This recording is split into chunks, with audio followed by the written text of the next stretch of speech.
Ողջունում եմ ձեզ, սիրելի հետևորդներ։ Այսօր մեր հերթական հաղորդման օրն է։ Կարևոր թեմայից եմ խոսելու։ Ձեզ հուզող, ինձ հուզող,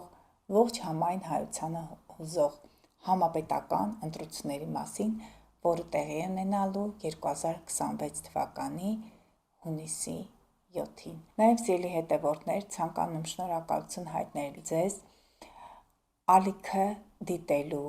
իմ հաղորդումները համացանցում ակտիվ կիսվելու հաղորդումներով ձեր մեկնաբանությունները ինձ ուղղակի ուժ են տալիս։ Ես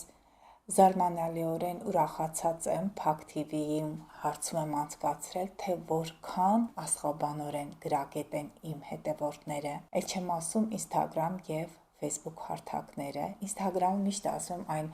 էսթետիկ հարթակ է, բայց միևնույն է, աստղաբանության շրջանակներում ներգրաված են մի քիչ այլ մտածողություն ունեցող մարդիկ, բայց միևնույն է, նրանք կիրթ են, աստղաբանությունը սիրում է կիրթ մարդկանց, նրանք համեստ են, իմ հարթակում, իմ հաղորդումները դիտող կանայք։ Ասեմ, որ 100-ով մեկնաբանությունից մեկը կարող է լինել անպարկեշտ մեկնաբանություններ, փորձել եմ պատասխանել, հասկացել եմ, որ նրանք դրանից առիթավորվում են եւ իրենց պետք է դաշտ, որտեղ իրենց այդպես տգետ եւ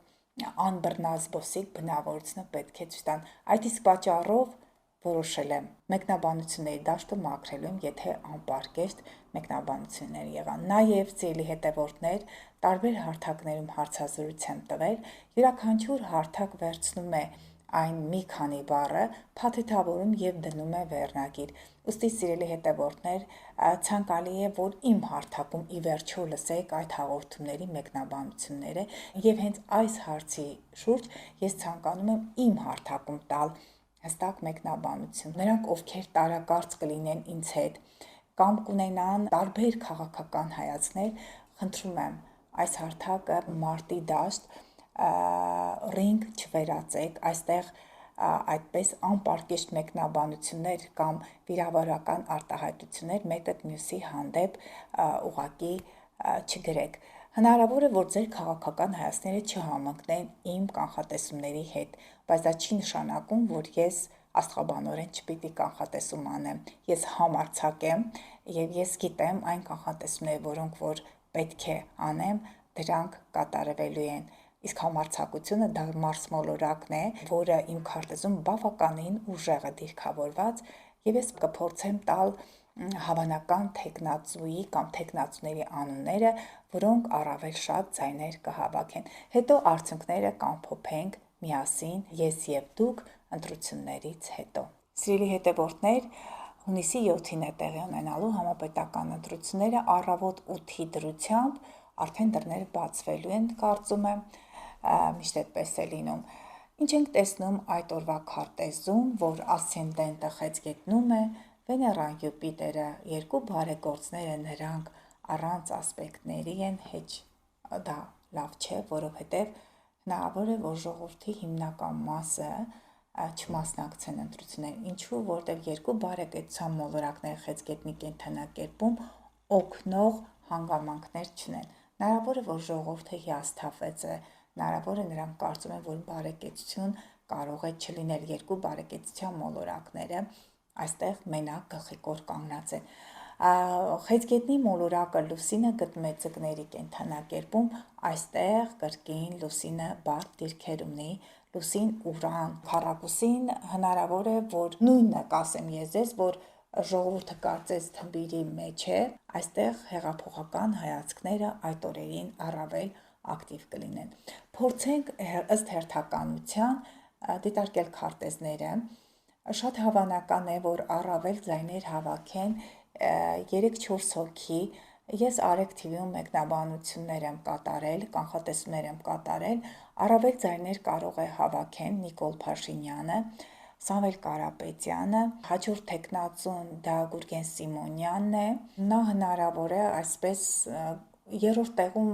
կարծում եմ, որ Գուրգեն Սիմոնյանը, բայց նաև Ռոբերտ Քոչարյան եւ Դոկուսակցության նախագահ Վարդան Ղուկասյանը նրանք կարող են հավակնել երրորդ տեղին։ Եկեք ըստ հերթականության դիտարկենք, հասկանանք որ թեկնածուն առավել շատ հնարավորություն ունի։ Ես հապված եմ մտածելու, որ առավել շատ հնարավորություն եւ մեծ հնարավորություններ ունեն կրակի եւ օդի տարերքի ազդեցության տակ ծնվածները օդի տարերքից երկորյակ եւ ջրհոս։ Ինչու՞։ Որովհետեւ Պլուտոնը այստեղ դիտարկում են գտնվում է ջրհոսի կենդանակերպում, Ուրանը երկորյակի կենդանակերպում, այն թեկնածուն, որը կունենա առավել շատ դրական դիրքավորումներ այս կոնֆիգուրացիայի ազդեցությամբ, նա կարող է հավակնել առաջին տեղին կամ հնարավոր է առավել շատ ձայներ հավաքեն։ Եթե դիտարկում ենք Նիկոլ Փաշինյանի քարտեզը, Նիկոլ Փաշինյանի քարտեզում ես տեսնում եմ այդ դիրքավորման վառ արտահայտումը, ինչ ենք տեսնում, որ ասել եմ, որ արևով երկորյակ է, նրա սոլյար քարտեզը կազմել եմ, ձեզ ցույց եմ տվել մոտավորապես հոկտեմբեր ամսին 25 թվականի ընտրություններից հետո այդ ամբողջ իմ հարցազրույցները դրանք մեկ հոլովակում ըստ երթին կամփոփենք, ինչն է հետաքրքիր, որ Լուսինը բարդ դիրքերում, բայց նրա քարտեզի Լուսնի վրա է եւ բարձրացող հանգույցը Լուսնի հետ նրա Լուսնի վրա է։ Սա մեկ օգնող հանգամանք նրա քարտեզում, որը նաև օգնում է Սատուրնը Խեցգետնում, Խեցգետինը հայրենիք, օջախ, Սատուրնը ղեկավար։ Այդ դիրքերն իմիջիալոց այդ դիրքավորումը նրա քարտեզում բարդ մոլորակային այսպես դիրքերով է համեմված, մի կողմից օգնող հանգամանք, բայց մյուս կողմից Սատուրն քառակուսի դիրք է ձևավորվում։ Սիրելի հետևորդներ, եթե 12-ի դրությամբ ենք նայում, բոլոր ղեկավարների քարտեզները 12-ի դրությամբ են դիտարկելու, բայց նրա ժամը հաշվարկված է ըստ երևույթին հենց այդ ժամը համընկնում է նրա ծնված այդ ժամին, Ուրանը երկորյակում 10-րդ տանը եւ դրական դիրքեր Պլուտոնին կշեռքում եւ Պլուտոն էլ ջրհոսում, տեսեք, նա ունի դիրքավորում, արև-Պլուտոն դիրքավորում, դա մասսաներին հավաքելու, ինֆորմացիոն լրատվական հարթակում մեծ մասսայականություն վայելելու դիրքավորումն է եւ ահա այդ դիրքավորումը սկսել է այսպես ամբողջանալ երկու կարևոր մոլորակների, որոնք մեծ մասսաներին են ղեկավարում լրատվական հարթակին, դա նաեւ տեսնում եք Ուրանը, Պլուտոնը ջրհոս եւ երկորյակ, դա ընտրություններն է, դա համացանցն է։ Այս պահին ընտրություններում նա առավել շատ ձայն հավաքելու հնարավորություն ունի։ Ինչու՞, որովհետև սա հզոր դիրքավորում է, նախորդ քիչ առաջ նշեցի, որ օգնող հանգամանք անձին լրատվական տեղեկատվական հարթակում երկորյակը ընտրություններն է, ջրհոսը, եթե երկորյակը ձեռքով այդ գրելն է կամ փաստաթղթային այդ բոլոր ձևակերպումներն են, ջրհոսը դա համացանցն է, կարծում եմ, որ այս պահի դրությամբ, երբ որ քարտեզը ես դիտարկում եմ, ամսի 7-ի դրությամբ 2026 թիվ հունիս ամիս, նա առավելագույն ձայներ հավաքելու մեծ հնարավորություն ունի, որտեղ այս ասպեկտը այլևս չի կրկնվելու, այն հնարավոր է կրկնվի մոտավորապես 70-80 տարի հետո, բայց նաև եթե մենք դիտարկում ենք Սատուրն, Նեպտուն, Պլուտոն եւ Ուրան այդ բիսեքստի դիրքավորումը, դա կարող է մոտավորապես մի քանի 100 տարի մեկ լինել եւ փաստ է մինչեւ 1000 տարին կկրկնվի, թե ոչ։ Հաջորդ թեկնածուն ես ուզում եմ երկորյակներից դիտարկել Գուրգեն Սիմոնյանի քարտեզը։ Նա նորելուկ է այս հարթակում, բայց բավականին ամբիցիոզ եւ բավականին գրագետ, ինչը շատ զարմացրել է ինձ։ Դիրքավորումները ավելի բարենպաստ, այ Նիկոլ Փաշինյանի նման ավելի բարենպաստ դիրքեր ունի նա 2030 եւ 31 թվականներին, այսինքն մյուս ընտրություններին։ Այս ընտրությունները նրա համար նախապատրաստական փուլ է, կարծես թե Պլուտոն Ուրան քառակուսին հնարավոր է նվազի, բայց մոտ այս մի քանի տարիներին նա հնարավորություն ունի լայն հասարակական այդ դաշտերում իր վարկանիշը բարձրացնելու, դա լրատվությունն է, դա համացանցն է եւ շատ հավանական է, որ նա կարողանա ընտրություններում հատել այդ շեմը, անպետական ընտրություններին, որպեսզի անցնի ազգային ժողով։ Նրա հնարավորությունները այս պահին մի քիչ են, ես հիմա ձեզ ցույց եմ տալիս քարտեզը, տեսեք սիրելի հետևողներ, 2026 թվականի հուլիսի 7-ը, եթե մենք դիտարկում ենք, տեսնում եք, նրա լուսինը կշեռքում է, արևը երկորյակում, Մերկուրին ցուլում, ասել եմ, որ նա ըստ երևույթին եւ կյանքում եւ հետագայում այդ հանրային գործունեության մեջ շատ հավանական է, որ ավելի հետևողական լինի, քան գործող ղեկավարը վարչապետը, որտեղ Նիկոլ Փաշինյանի քարտեզում Մերկուրին երկորյակում է, նա բանավոր խոսքում է առավել ակտիվ, բայց երբեմն հետևողական լինելու առումով, որպեսզի խոսքը դառնա գործողություն, որոշակի թերացումներ կա նրա քարտեզում եւ դա բոլորը գիտեն, դա նրանից է, որ նրա քարտեզում մոլորակները հողի տարերքում ոչ մի դիրքեր չեն զբաղեցնում։ Այդ իսկ պատճառով, եթե ինչ-որ բառ ասվում է, դա օդի տարերք է, եթե ինչ-որ գործողություն կատարվում է, դա կրակի տարերքն է, բայց այդ ամենը պետք է ամրագրել, իսկ նրա քարտեզում հողի կենդանակերպը պակասում է։ Ասեմ ձեզ, որ Գուրգեն Սիմոնյանը, եթե որոշի զբաղվել քաղաքականությամբ, հեռահար նրան ճանաչում եմ, որտեղ տարբեր հարթակներ մենք ելույթ ենք ունեցել, կրթության առումով էլ նույն բուհական շրջանակներում ես էլ նայել կրթություն ենք ստացել, բայց անմիջապես անձամբ նրան չեմ ճանաչում,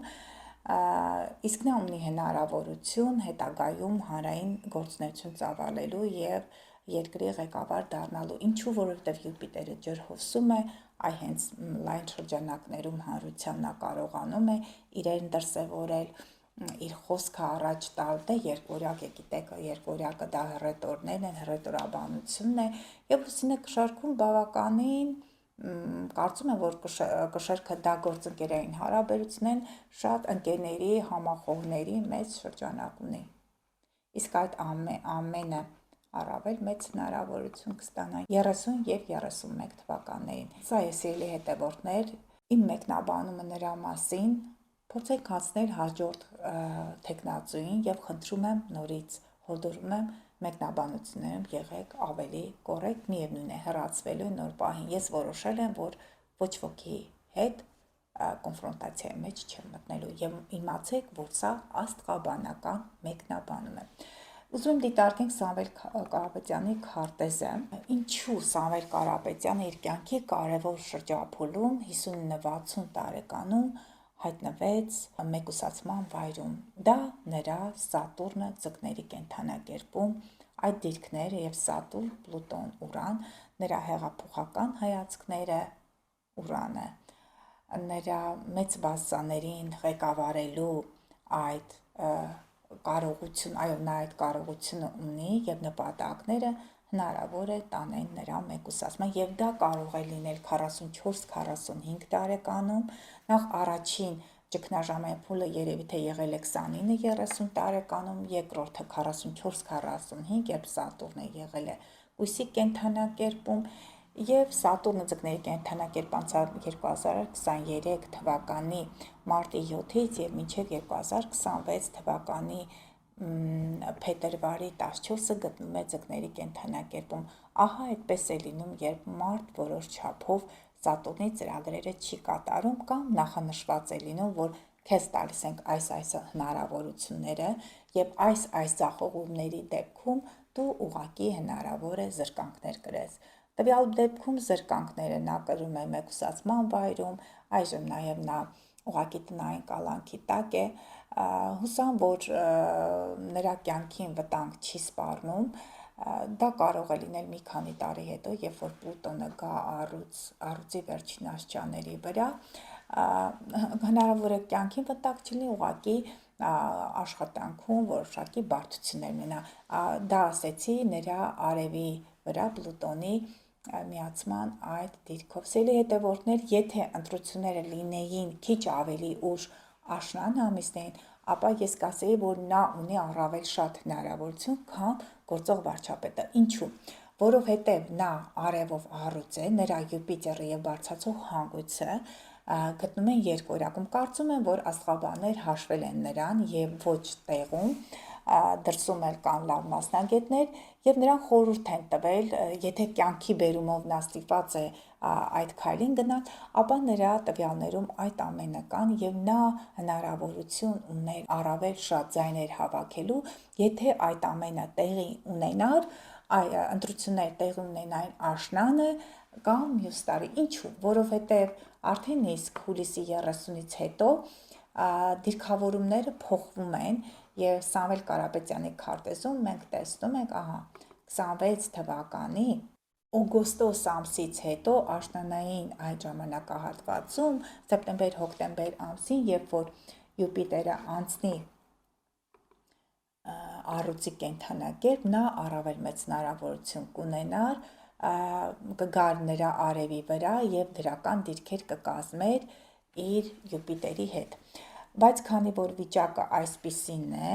մենք դիտարկում ենք հիմա 2026 թվականի, այս լուսինը ձկների կենդանակերպում օգնող հանգամանք է, բայց նորից եմ կրկնում, նրա մոտ առավել մեծ հնարավորություն կար աշնանը եւ 2026 թվականին։ Տեսնում եք Յուպիտերը արևի վրա, Սա մեծ օգնող հանգամանք է։ Ուստի նրա հնարավորությունները ավելի քիչ են եւ հաջորդ այդ թեկնածուներից Վարդան Ղուկասյան եւ Ռոբերտ Քոչարյան, Վարդան Ղուկասյանի դեպքում ասեմ, որ նրան խանգարում է իրական կյանքում, որ նա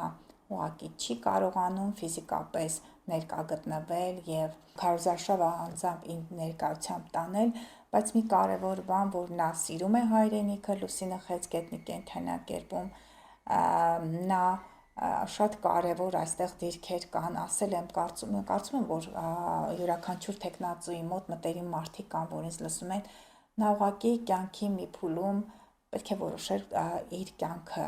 կարգավորեր, նա անպայման պետք է գնա համագործակցային այդ հարաբերությունների, անպայման համագործակցության միջոցով կհասնի հաջողությունների, որտեղ բարձրացող հանգույց եւ Պլուտոնը կշերքում եւ նաեւ Յուպիտերը երկորյակում այդ հնարավորությունները կտան, նաեւ Յուպիտերը պետք է մտներ առուծի կենդանակերպ, որ նրան առավել շատ օգներ, իսկ դա արդեն իսկ օգոստոս եւ սեպտեմբեր ամիսներն են, շատ հավանական է, որ նրա կյանքում ինչ-որ փոփոխություն լինի օգոստոս-սեպտեմբեր ամիսներից հետո։ Ռոբերտ Քոչարյանի քարտեզում էլ խնդիրներ կան, նրա մոտ Յուպիտերը գտնվում է Խեցգետնում եւ դիտարկում ենք նրա քարտեզը բարդ դիրքեր է ընդունում։ Հիշում եք, չէ, ասեցի, որ Վեներա եւ Յուպիտեր բարդ դիրքեր կան, այսինքն օգնող հանգամանքներ չկան, իսկ Վեներա Յուպիտեր այդ բարդ, այսպես անգործ, գործին ոչնչով չօգնող դիրքերը խանգարում են նրան համապետական ընտրություններում։ Այսքանը սիրելի հետևորդներ, փորձեցի կարճ ներկայացնել ձեզ, արդյունքները կամփոփեն, կհասկանանք աստղաբանությունը որքանով է օգնում։ Իսկ ես կարծում եմ, որ իմ կանխատեսումների 80-90%-ը կատարում է, ոչ թե կարծում եմ, դա փաստ է, դրական ֆիդբեքերը հենց դա են վկայում օրվա մեջ, քանի անգամ ինձ ձայնային կամ գրավոր հաղորդագրություն է գալիս, որ ձեր կանխատեսումները ինձ օգնել են եւ 90%-ով փոխվել է նրանց կյանքը։ Նաեւ սիրելի հետևորդներ, ցանկալի է, որ բաժանորդագրվեք ալիքին,